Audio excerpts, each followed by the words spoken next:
Hey everybody, welcome to the next installment in the Grow Executive series. I'm Janeen Wright, editor of Greenhouse Grower, and I'm here today with Chris Cimaglio and Todd Downing of Best Human Capital and Advisory Group. They both were presenters at our recent Grow Executive Summit that we had back in December, and their whole presentation was around succession planning. And I thought it'd be great to bring them on and talk through some of the stuff that they had, because it was very pertinent information for what a lot of people are going to be experiencing with businesses and the age, retirement age coming. So I thought it'd be good information for our broader audience. So Chris and Todd, welcome. I wanted to talk a little bit, just for starting off, you guys shared some statistics in that presentation, and obviously there's a problem in the industry when you have 80% of owners that are not prepared with a succession plan or some kind of a plan. So obviously that's a big concern. And you talked a little bit, I think, in that presentation about the barriers to it. Do you think like the biggest barrier is just that it's such a complicated process? Like they don't know where to start? We get that a lot. Typically we'll ask the question, when are you ready to, kind of hang it up and exit your business? And the answer is 5 years. And we ask that question again a year or two from now, and the answer is still 5 years. It's one of those where, we have so much of our own value and emotions and our identity wrapped up in our own businesses. It's kind of easy to say that, well, that's something I'll deal with down the road. And what we're trying to communicate to owners, especially in this industry, is that there's no time like now to get started. I mean, even if you're in your 30s and 40s and, your exit could be 30 years from now. We've never had a client complain that they did too much planning for this. Yeah, I think, listening to the presentation, it seemed to me that a lot of the strategic planning is also around the succession plan, whatever it's going to be. So to me, it would make sense that the earlier you start on that, the better off you're going to be, because it's going to play into your overall, end game. Exactly. And this industry is amazing, but one of the aspects that's unique with the owners is so many of the companies in our industry, everything goes through the owner. Or too much goes through the owner. They still have way too much responsibility to be able to potentially exit their company and retire. And it's going to take 6 months to 2 years at the minimum to get it optimized so they can do that. Yeah, I think with, the family nature of the businesses in our industry, I could see that being a hard, a common problem in the industry. And, I think you guys said at one point during the presentation, pick your successor, start figuring out who that's going to be so that they can be trained and getting ready to take over when that time comes. Yeah, and we deal with a lot of owners and clients where there is no family succession. They've worked their whole life to put their son or daughter through law school or to become a doctor, that they don't have anybody to take over in the business. So we help them, figure out how and who would be the next logical person to take over, because a business that is so owner dependent and so owner centric is very unattractive to a potential buyer. We need people in place, human capital, that knows what's going on, what to do. And one of the first things we start with, Janeen, when we work with a client, is working on a business continuity plan. And that's, God forbid anything happens to you, the owner, who has the passwords? Who can continue the business? How people in the business going to get paid? And having that business continuity plan then leads to a whole host of other issues and preparation items and what we call workshops, as we go through the process. Yeah. I was really interested in that aspect when you were talking about kind of the human capital and how much that can add value to the business or not, and it just really seems like that makes sense to as an organization to work on that structure a little bit ahead of that succession planning to make sure that you have the, different layers in place that can keep it going as long as it needs to till the transition takes place. It does. And, when we touch on the human capital part, because Chris touched on the family succession aspect or lack thereof. But the other part of it is just the talent in our industry overall. So if the family isn't there, we also have a really big gap with the generation after the baby boomers who own these. And that's creating a challenge of, well, where is that leadership coming from? And I would say most of our current clients that we're supporting through this process, they're having to look at bringing on a strong leader in name whatever the title is, CEO, president, general manager, whatever that title may be. But it is very dependent on the talent in the organization for a buyer to say, wow, that's a valuable asset that I want to buy. That was another kind of interesting thing to me. You talked about each side doing their homework. Like, the buyer is going to be doing their homework to really look at that business and really scrutinize it. And so on the grower side, they've got to do their homework to make sure they're prepared for that. And the more, the better they do their homework, the better sell they're going to get out of it. And I think, listening to it, I was like, wow, there's so much to this.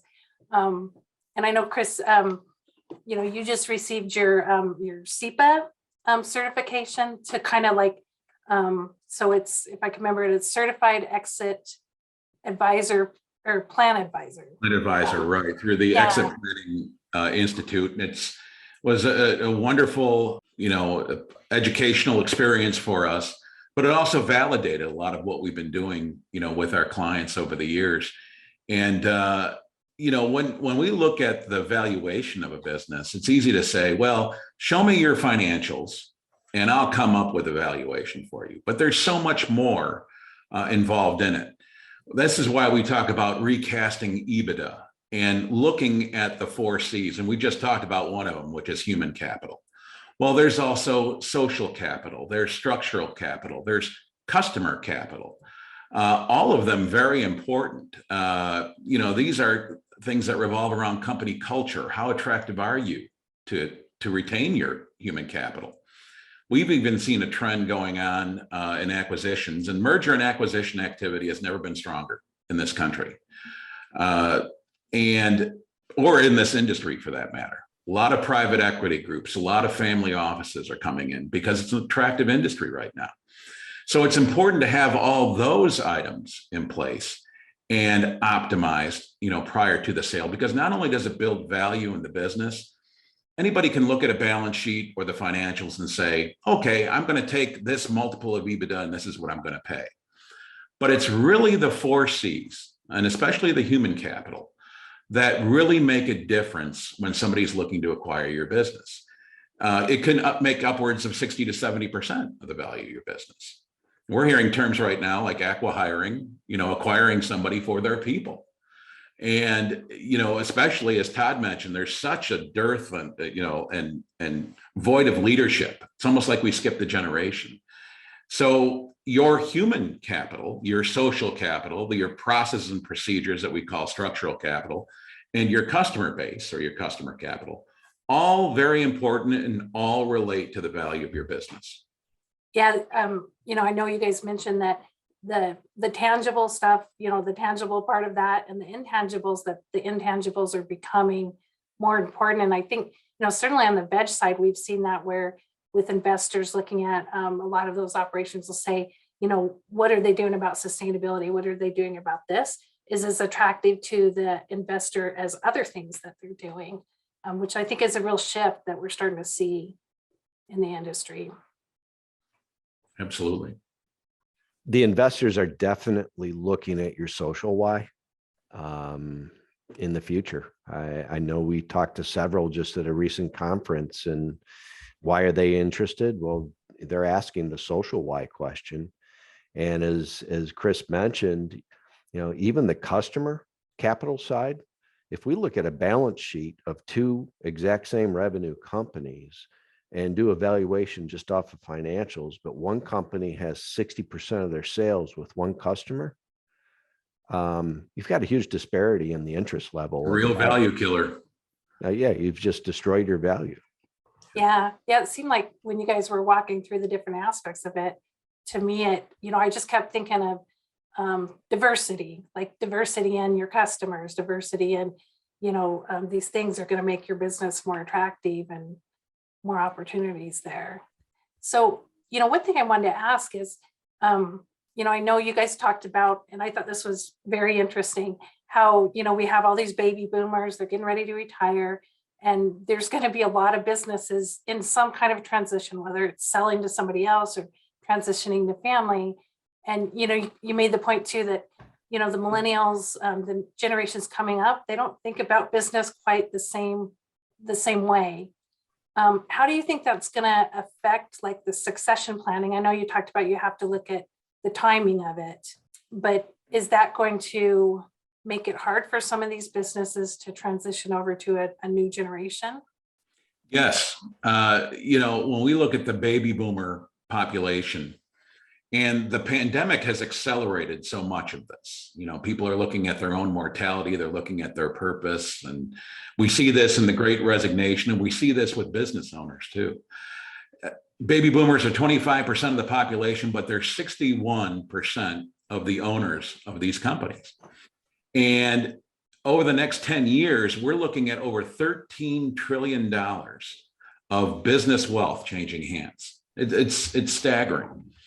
And there's quite a difference between the baby boomer generation compared to Generation X and the millennials. Baby boomers, hardworking, very much, about legacy, and the demographics point to a very entrepreneurial generation. The generations that are following, not so much so. And we see this even in families where, the son or daughter takes a look at mom and dad and says, boy, you guys work hard. I want something different. This is too much for me. Or if I'm running this, I'm not going to run it this way because I'm not going to work that hard. Exactly. Yeah. Exactly.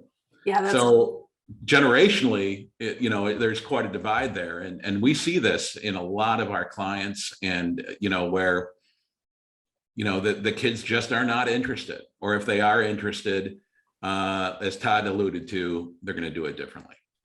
Yeah. It's going to be interesting to watch those, transitions taking place. One thing I kind of thought of in this too is, you talked in your presentation about the timing of things and, 3 to 5 years, but if you're selling to employees, that could be a lot longer. So what if you are a grower that's kind of behind the game, and they're like, okay, I know I need to do this within 2 years or whatever. Is there no hope for them, or there's certain steps you take with that kind of thing to kind of catch them up, I guess, and where they need to be in the process? Yes. And we've had clients come to us and say, I want to be out of my business in 90 days. We back them away from that right away. You're looking at a minimum of 9 to 12 months to sell your business and expect a reasonable return. The more time, the better, because that time allows us to help them maximize the value of their business, maximize and optimize their operations so that it's more attractive to a buyer. It gives us more time to address those things that buyers look for in a business. Suppose we have a highly owner-centric, owner-dependent business. Well, we need to start talking replacement or handing off some of those responsibilities and defining a successor. But we generally start with 9 to 12 months and go from there. The reason being is, and we try to prepare people as much as possible for this. Yes, there is the attractiveness of the business, but there's so many things that are involved in what we call or what everybody calls the due diligence process. I mean, it can be soul crushing in a lot of instances. And we've seen a lot of deals fall apart because the owner's like, well, wait, I've just given you everything. And now you're bringing this up or you're bringing that up. And we try to prepare them as much as possible for that. Anything less than 9 to 12 months, we're kind of getting into almost liquidation type territory. And from our experience, that's kind of a last resort. That's if things have to be sold or have to change hands because of one of the 5 Ds. That could be death, disability, divorce, distress. And we try to allow enough time to prepare for anything that might happen, but as well as also increase the value of the business. Yeah, it just really struck me that this is kind of a process that may not be the best thing to navigate on your own. So, as people are looking for that company or person, planner or whatever to help them with the process, what should they be looking for in like the people they're working with or the firm they're working with? And then, like how, obviously, timing, it's all about timing, where in their business should they start working on the succession plan to kind of, get the maximum benefits of that? I think the first step, and to answer both those questions, the first step is they need to focus on themselves. And before we do anything, we're talking to that owner about what their next why is. Because again, there's facts. We have metrics on this now about how many owners exit their business and within 6 months, they're miserable. And it's because they didn't have their next why. They didn't have something they were moving towards. So that's the first step, is actually focusing on themselves and what they're doing next. And the second aspect of this is a team of people to get this through. It's not just us or a firm like us, but you need a really good lawyer. You need a really good CPA. You need a really good financial planner. And then you're likely going to need a broker as part of it. And what we do is we're kind of a coach, or we manage all these facets, because an accountant is great at accounting. A lawyer is great at the legal, but you need somebody to pull all the parts together for the totality of the business. And that's what we do in support of the companies we're helping with this. Yeah, we kind of take a 3-legged stool approach to this too. 75% of owners that sell their businesses profoundly regret it within 6 to 12 months. 75%. They have their self-worth, their identity, their sense of community all wrapped up in their business. So what Todd pointed to, extremely important. We focus first on the personal. What is your why? We're not leaving something, we're heading towards something. So what are we heading toward? Second, we look at the business. And then third, we look at financial, not the financials of the business, but their own financials. Do they have enough to retire? How much of their retirement is wrapped up in the sale of their business? So those 3 tracks, those 3 legs of the stool really drive our process from the start. And we also work on the business continuity planning aspects, owner centricity, but we really try to dig deep to make sure that they're prepared personally as well as business-wise for the next chapter in their life. Yeah, it kind of struck me as the whole succession planning process is, it seems like really a good way to take a deep dive into your business and what's working, what's not working, what do we need to change. So, at least for me, after hearing that presentation, I'm like, wow, this is such an important aspect to get right about your business. And it's interesting you bring that up, because the clients that we've been helping, I think every one of them will tell you that I've improved my SOPs. I've improved my bottom line. I've improved my future longevity of the business because I've been focusing on these things. And oh, by the way, because I'm really focusing on the business and not in the business so much anymore, this has been kind of fun. Yeah. So, well, Todd and Chris, thank you for being with us today. I know, obviously, there's so much more around this subject we could talk about. And, I'm sure that your firm and other firms are, can probably help with some of those really deep dive questions, but I appreciate you being here, and it's an important topic for the industry right now. So. We appreciate it, Janeen. Appreciate Thank the you. opportunity to talk about this, and we're happy to help.